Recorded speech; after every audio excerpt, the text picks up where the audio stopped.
DPO Gujrat Syed Ghazanfar Ali Shah की हदायत पर DSP city circle Parvez Iqbal Gondal की जेर निगरानी एसएचओ थाना A division Anjum Shahzad ASI Raja Shahroz और दीगर पुलिस मुलाजमीन पर मुश्तमिल टीम को मोटरसाइकिल चोर गैंग की गिरफ्तारी का टास्क दिया, जिस पर अफसरान ने पेशेवराना महारत से मोटरसाइकिल चोरी की वारदातों में मुलव्वस 2 रुकनी मुतहरक गैंग को गिरफ्तार कर लिया।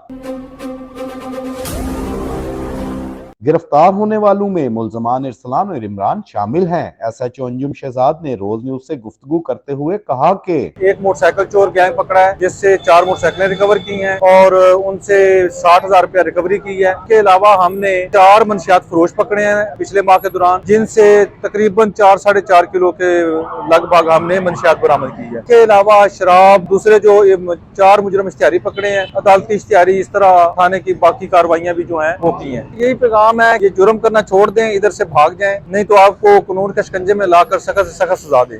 मुल्जमान के कब्जा से 4 अदद मोटरसाइकिल और 60,000 रुपए नकदी बरामद करके मुल्जमान की मजीद तफ्तीश की जा रही है।